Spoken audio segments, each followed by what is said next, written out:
Produit à Valladolid en Espagne, j'ai le plaisir aujourd'hui de vous présenter à l'essai sur Testcars le tout nouveau Renault Symbioz qui complète en fait l'entrée de gamme du segment C-SUV. Il sera disponible dès septembre en 3 finitions, Techno, Iconic et Esprit Alpine comme c'est ici le cas. Donc première livraison septembre 2024. Une autre finition et d'autres motorisations arriveront plus tard.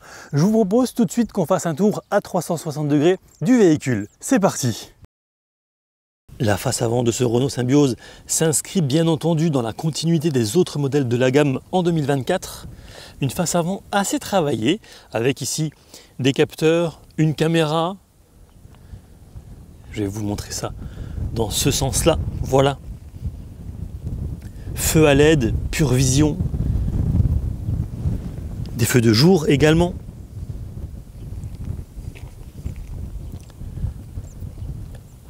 Au niveau des dimensions, on est sur 2,03 m de large, 4,41 m de long, 1,57 m de haut. L'empattement il est de 2,63 m. Jantes de 19 pouces, ici sur cette finition Esprit Alpine avec des pneus Michelin e-Primacy à faible résistance au roulement donc. On retrouve ici évidemment la finition rétro rabattable électriquement avec l'alerte d'angle mort ici et en dessous la caméra pour un système à 360 degrés mais qui est encore extrêmement perfectible en termes de qualité. Passage de roue et bas de caisse en plastique, mais il y a aussi une partie en noir brillant. Évidemment, le vitrage arrière, il est surteinté. Le toit solaire aussi, c'est une nouveauté qu'on a retrouvée notamment chez Rafale, sur Rafale. Un toit Solar Bay opacifié, on en parlera un petit peu plus tard quand on sera à l'intérieur. On passe tout doucement à l'arrière, avec évidemment toujours des optiques à LED, capteurs, caméras. En bas à droite, vous avez un petit rappel de la motorisation. J'adore les feux aussi, ils sont très effilés, j'aime beaucoup. Et vous allez voir un petit peu aussi en latéral que l'arrière, il est très travaillé. Au niveau de la garde-sol, on est à 16,9 cm. Sur ce modèle, le haillon il est motorisé, donc vous avez une commande ici, une impulsion et le coffre s'ouvre. Alors au niveau du volume de chargement, on est entre 492 litres à 624 via une banquette qui est coulissante de 16 cm à l'arrière, on y reviendra un petit peu plus tard, et maximum 1582 litres. La longueur de chargement max, qui plus est le plancher est plat, est de 1,68 m. Et vous avez donc la commande évidemment ici pour refermer ce haillon. L'un des points clés aussi de ce véhicule, c'est son poids, qui oscille entre 1423 et 1476 kg seulement en fonction de la finition. Et je vais maintenant vous parler de la motorisation. Le moteur est un 4 cylindres 1,6 litre hybride qui développe 145 chevaux et 205 Nm de couple.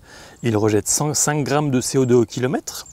Il y a une fonction e-save pour un maintien de charge jusqu'à 40% avec une commande à gauche du volant qu'on va voir une fois qu'on sera à l'intérieur. Le 0 à 100 il est abattu en 10 secondes 9. La conso WLTP elle est de 4,7 litres. Pour l'instant nous on est déjà à moins de 6 litres. Allez, je vous emmène maintenant à l'intérieur. Alors ce que vous voyez là, ce n'est pas l'intérieur du Symbioz, mais promis, on y vient dans quelques secondes. Première chose que l'on remarque, évidemment, les 4 vitres électriques, le réglage des rétroviseurs, surpiqûre bleu et blanc. De quoi mettre 2 bouteilles. Le système audio, il est signé Harman Kardon. Seuil de porte aux couleurs de la finition, tout comme le tapis d'ailleurs. Mais ce n'est pas tout, puisque sur ces sièges électriques, vous avez aussi les surpiqûres bleu et blanc avec le logo Alpine ici, drapeau français, et puis également les contours des ceintures bleutées. Ce que vous voyez là, c'est le bouton My Safety Perso ou My Safety Switch. Alors concrètement, ça permet de personnaliser 5 aides à la conduite en même temps. Au total, il y en a 29. À côté, le bouton e-save, je vous en ai parlé il y a un instant lorsque l'on évoquait le moteur, la hauteur des phares, le réglage de la hauteur des phares. Ici, vous allez pouvoir ouvrir le haillon. Évidemment, ouverture du capot, boîte automatique. Vous avez la commande ici pour régler le volant en hauteur ou en profondeur. Le commodo lié au feu. Une troisième couleur, en l'occurrence le rouge, sur ce volant multifonction. On va s'installer à bord, avec à gauche tout ce qui est lié au paramétrage du limiteur ou du régulateur de vitesse adaptatif sur 4 niveaux. Le klaxon évidemment en son centre. À droite, ce sera téléphone en Bluetooth, commande vocale, navigation au sein des menus. Le multisense, donc ça, ce sont les différents modes de conduite avec une réelle différence entre chacun. Et ici, ce sera principalement pour changer l'affichage de la partie droite de l'écran de 10,3 pouces. Je vais vous montrer tout de suite. Alors ici, on va mettre le mode assistance conduite désactivé. Voilà.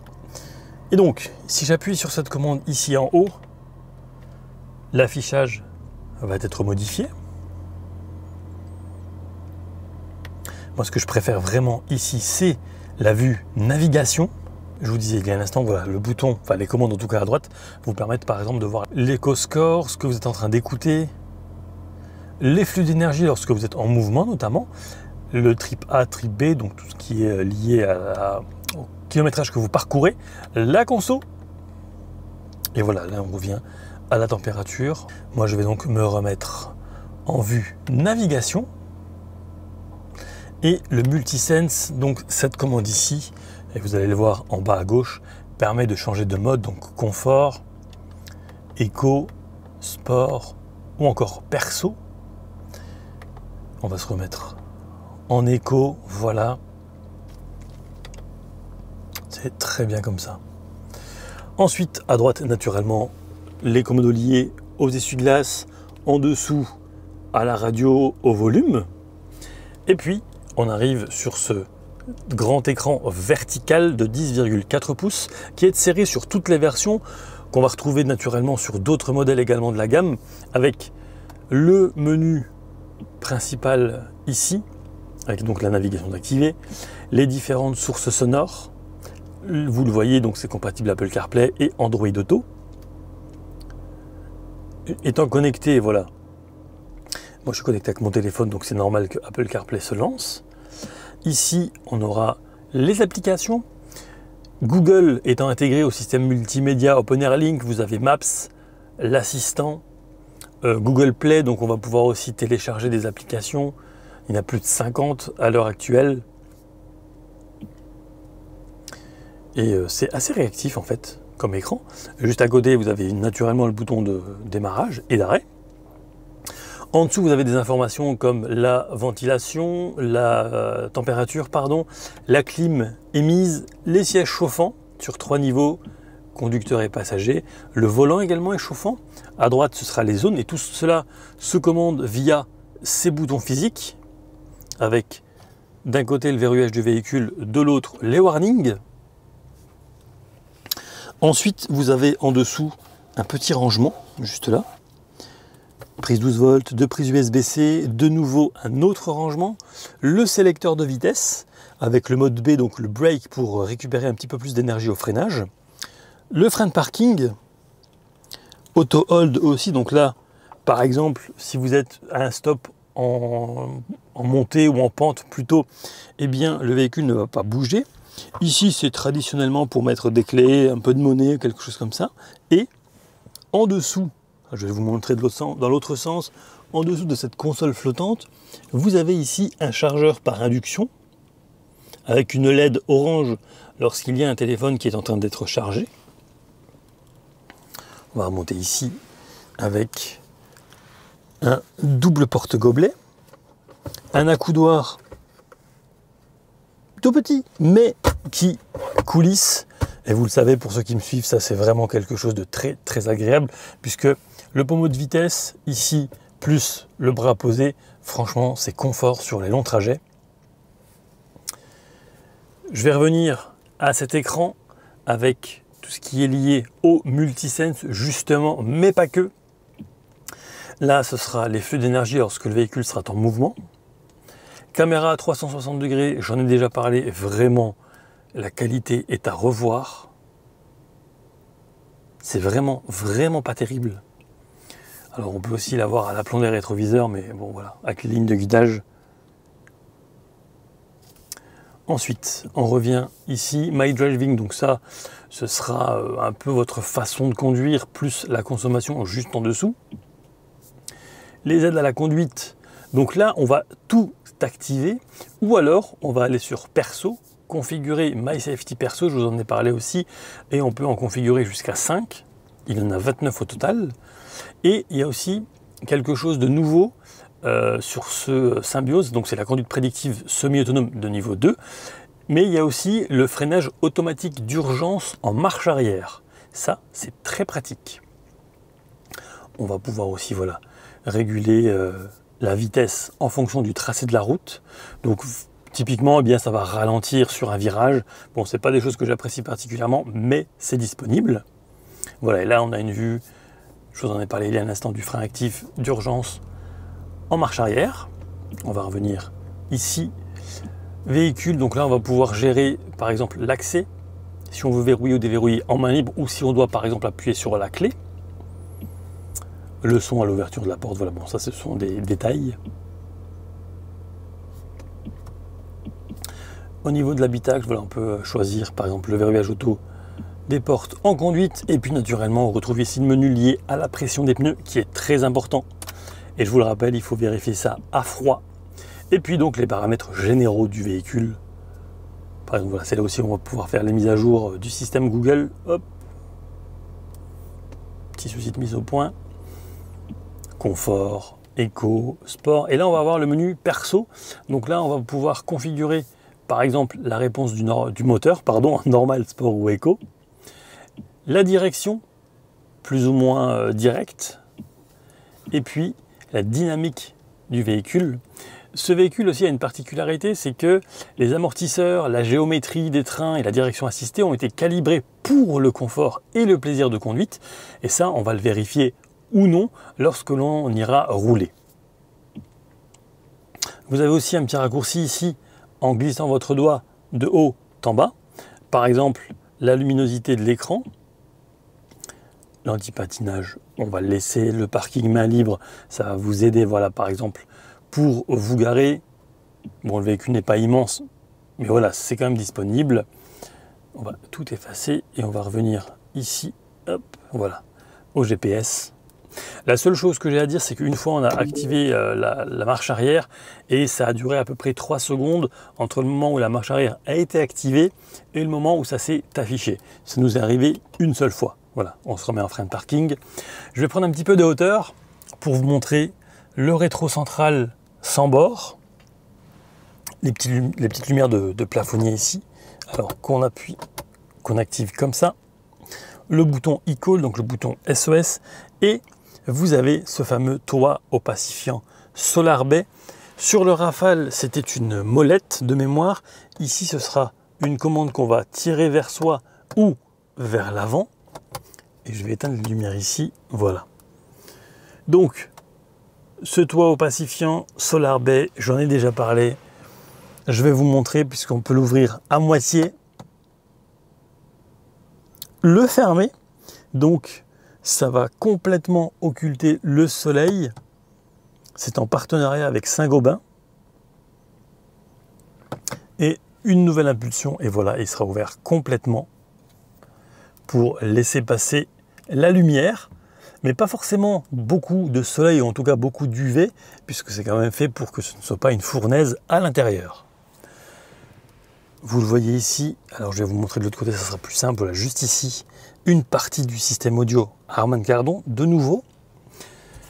Vous avez pare-soleil avec miroir et lumière. Par contre, il n'y a pas de poignée de maintien. Donc, par exemple, ici, vous n'en avez pas, et il n'y en a pas du tout, même sur les autres montants.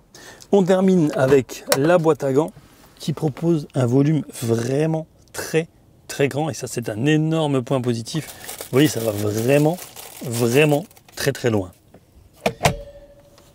Sur piqûre aussi au niveau du passager.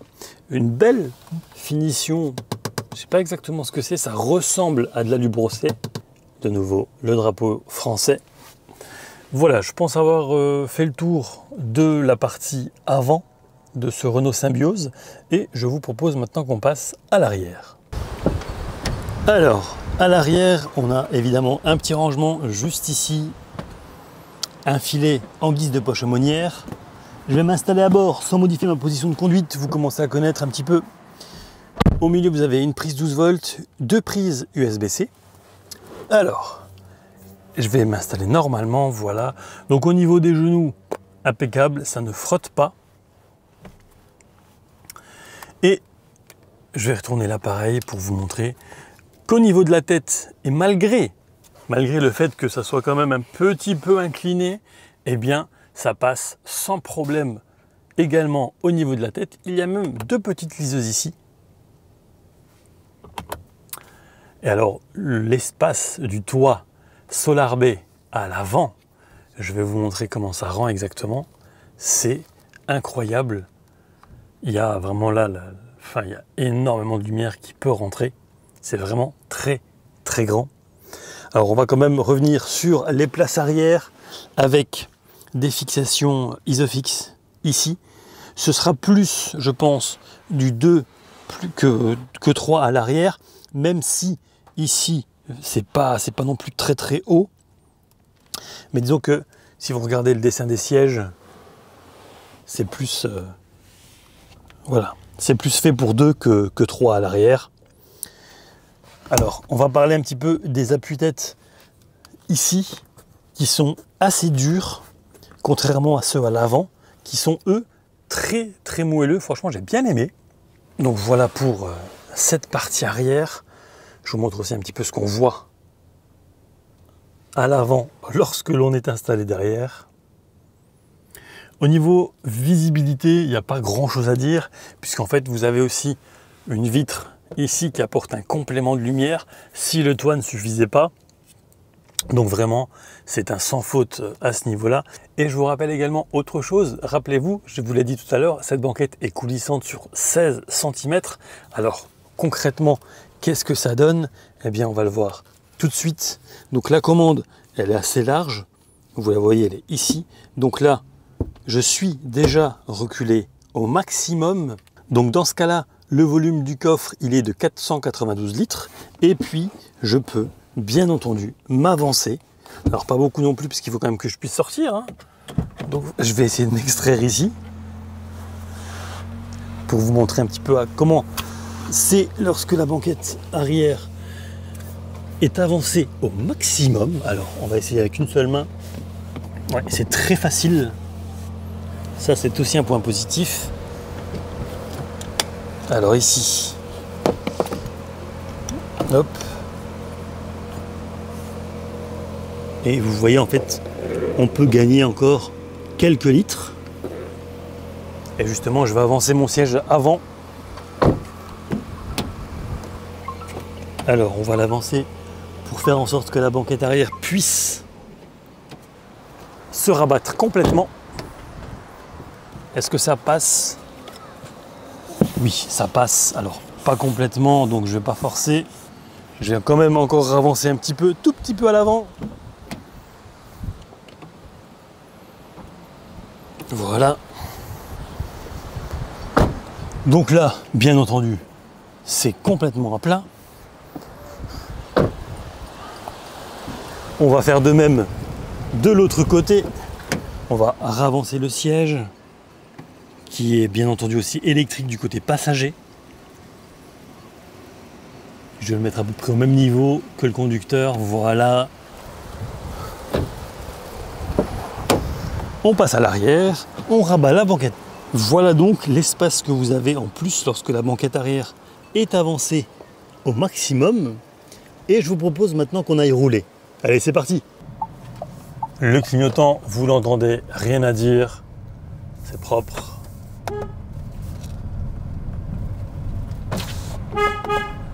Le klaxon, ça va. Ensuite, au niveau des amortisseurs et des suspensions, ça fait le travail. Là, on vient d'en passer un à 17 km/h, rien à dire. Tout à l'heure, on en a passé à 30. Bon, évidemment, ça saute, mais c'est logique. Très bonne prise en main du volant. Vraiment, on peut le prendre comme ça, par exemple, ou à 10h10, comme on nous apprend à l'auto-école. Mais bon, voilà. Après, quand on n'est plus à l'auto-école, on prend potentiellement le volant d'une autre façon, comme ça, par exemple, ou même à deux mains. Vraiment, la préhension, l'espace qu'il y a là, bon, dépendant évidemment de votre morphologie, rien à dire. On le passe à 40 le prochain? Allez, soyons fous. Ça tape quand même. À 40, ça tape quand même, donc on va éviter pour le prochain. Et je ne vous recommande pas non plus de le faire assez vite, à cette vitesse, pardon. Au niveau visibilité, avant, très bon. Latéral, également. À l'arrière, ça va. Ça va. Le véhicule est globalement assez agréable à rouler. Quand on est en ville, c'est assez silencieux, ce sera majoritairement en électrique. Par contre, lorsque l'on met le pied dedans, c'est-à-dire qu'on met vraiment gaz en grand,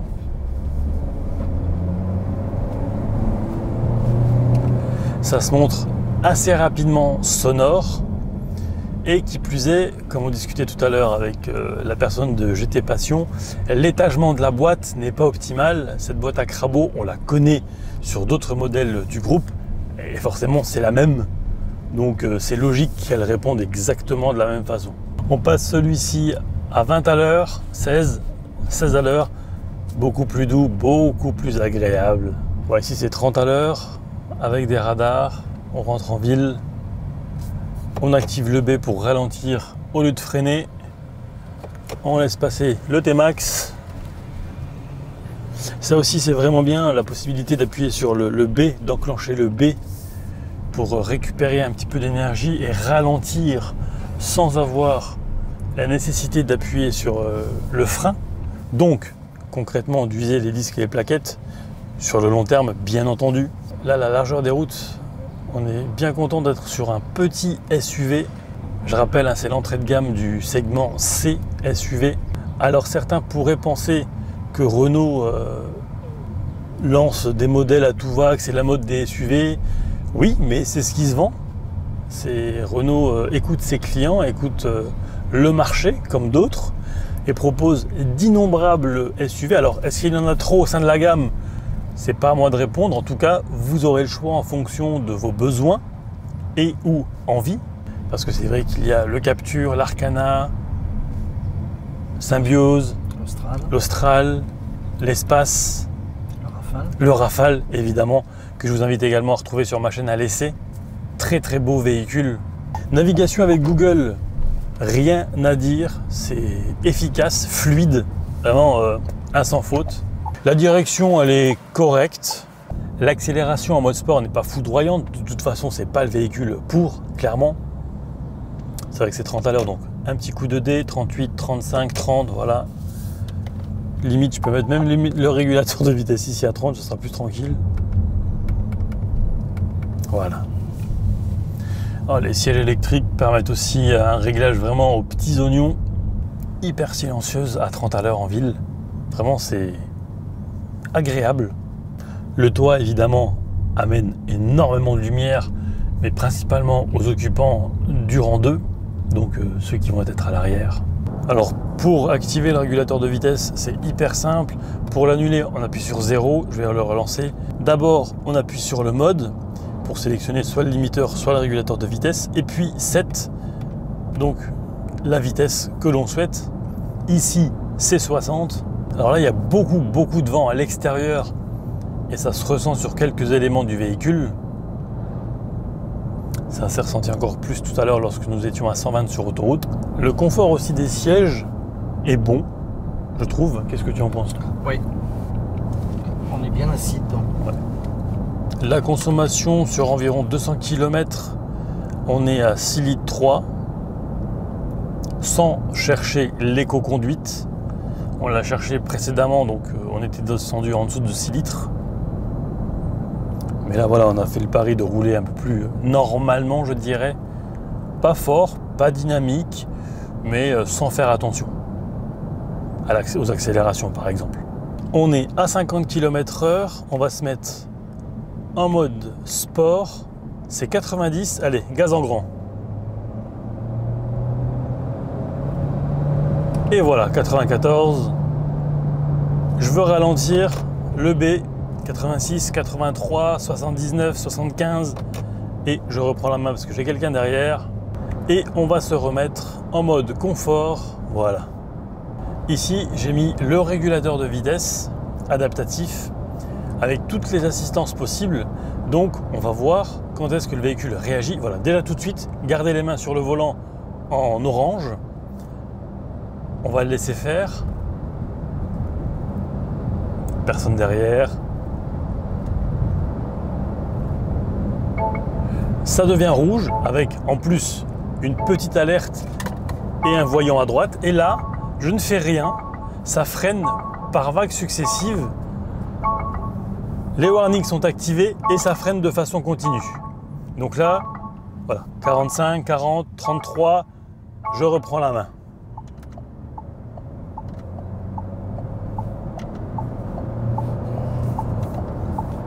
Et j'aimerais bien enlever les warnings. Voilà, on y arrive. Ça prend quand même un peu de temps, je trouve. D'autres marques réagissent beaucoup plus vite. Après, le véhicule, il reste dans sa voie, mais si vous arrivez sur un rond-point, par exemple, ça peut être un peu plus complexe. On va faire un test de freinage de 90 jusqu'à l'arrêt complet. Alors, on va se mettre à 90, 87, 90, t'es prêt?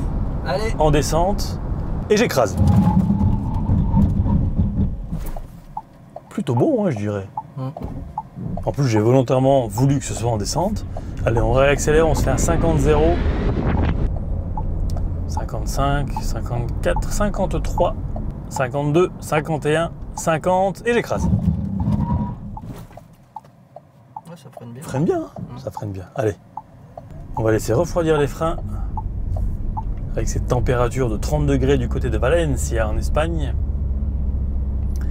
Et maintenant, si je veux simplement ralentir de nouveau en descente, le B, 40, 39, 36, 33, 30 à l'heure, 20, 18. On va voir si ça arrive jusqu'à l'arrêt complet. Je ne pense pas. Effectivement, ça n'arrive pas jusqu'à l'arrêt complet, mais ça ralentit ici en légère descente jusqu'à 12 km/h. Et comme j'ai envie de manger, on va remettre les gaz.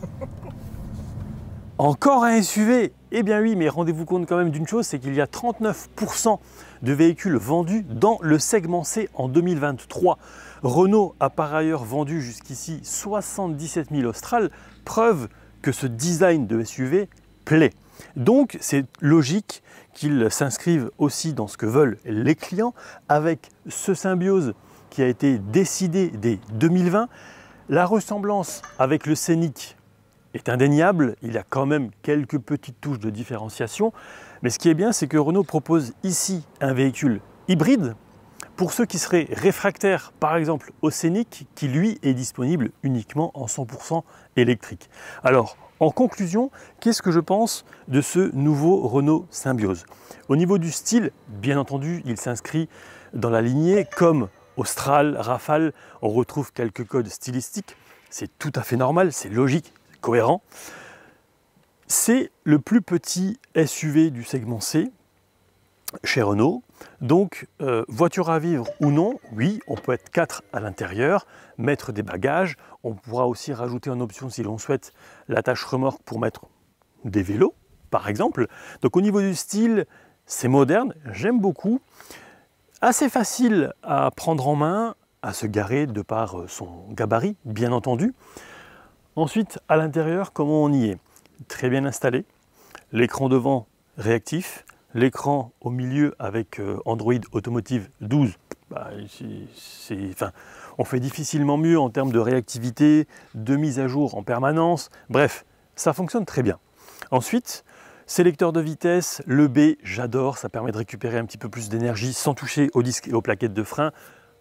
À considérer bien entendu sur le long terme, sur la durée de vie du véhicule par exemple, donc c'est vraiment très pratique. Le poids aussi c'est un élément important, il fait moins de 1500 kg, c'est de plus en plus rare aujourd'hui d'avoir une voiture légère, ce qui lui permet d'avoir une consommation somme toute assez raisonnable. On était à 2 dans la voiture avec des bagages tout au long de cet essai, on était à un tout petit peu moins de 6 litres. Je pense qu'avec beaucoup plus de roulage, on serait descendu encore moins. Renault indique 4,7 litres en cycle WLTP. Je pense raisonnablement qu'on peut être autour des 5 litres. Donc, vie à bord à l'avant, pas grand chose à dire.